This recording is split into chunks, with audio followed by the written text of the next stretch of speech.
Good morning student. आज मैं आपको पार्ट 9 फूलों का मुस्कुराना पढ़ाने जा रही हूँ। फूलों का मुस्कुराना।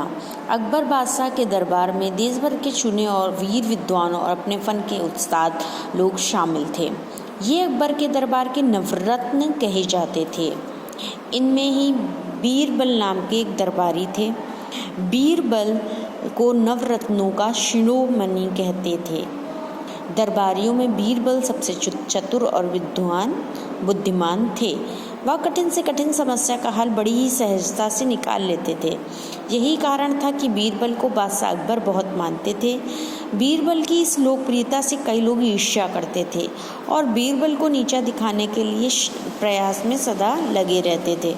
उनमें से कई दरबारी ऐसे भी थे जो बादशाह के बीरबल से शिकायत करने से नहीं चूकते थे और स्वयं बादशाह की चापलूसी कर उन्हें प्रसन्न करने के प्रयास में लगे रहते थे। बादशाह अकबर भी दरबारियों की चापलूसी का कारण समझते थे, इसलिए वे बीरबल की सच्चाई, ईमानदारी और चतुराई की परीक्षा लेकर दरबारियों की जुबान बंद करवा देते थे। एक बार बादशाह अकबर अपने कई दरबारियों के साथ एक बाग में टहल रहे थे। बाग में अनेक तरह के सुंदर फूल खिले थे। अकबर फूलों की ओर इशारा करते हुए दरबारियों से बोले, देखिए, बाग में फूलों की बात ही कुछ और है। गमलों के फूलों में इनका कोई मुकाबला ही नहीं कर सकता। कुदरत की कलाकारी से सारे फूल मुस्कुरा रहे हैं। बताइए तो इनकी मुस्कान क्या कह रही है। एक चापलूस दरबारी बोला, जहाँपनाह, ये फूल मुस्कुरा कर कह रहे हैं कि हमारी सुंदरता बादशाह की सुंदरता के आगे कुछ नहीं है। दूसरे दरबारी ने कहा, हुजूर, इन फूलों का क्या कहना। हमारे बादशाह जैसा कोई इस धरती पर है ही नहीं। हम उनके बाग में खिले, ये हमारी खुशकिस्मत है। तीसरे दरबारी ने आगे बढ़कर कहा, महाराज, ये फूल कह रहे हैं कि कितना अच्छा होता है यदि कोई हमारी माला बनाकर बादशाह सलामत के गले में डाल देता तो हमारा जीवन धन्य हो जाता।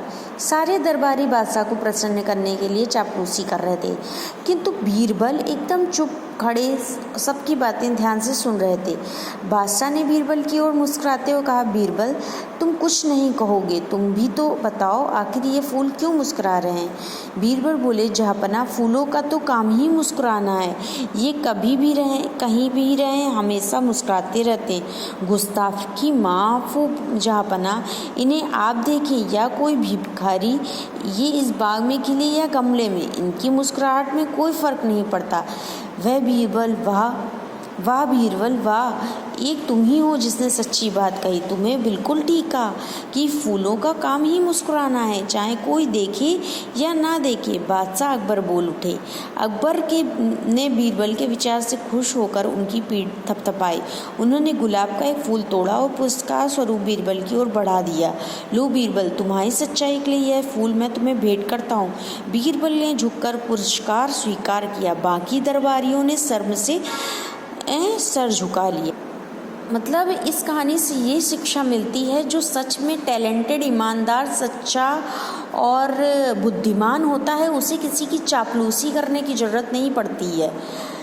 वो अपनी बात को सभी के सामने रखता है, सच्चाई के साथ, बिना डर के साथ। और किसी भी बादशाह हो या कोई भी अपने फील्ड में कोई भी बड़ा व्यक्ति हो, वो अपनी बात कहने में झिझकता नहीं है, ना ही उसकी चापलूसी करके उसके सामने अच्छा बनने का प्रयास करता है। वो जो सच होता है वही कहता है।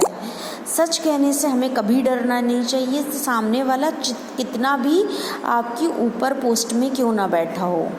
ठीक है, इस कहानी से ये शिक्षा मिलती है, जो सच्चा, ईमानदार और सच्चा और बुद्धिमान व्यक्ति होता है, उसे किसी की जी हुजूरी करने की ज़रूरत नहीं होती है।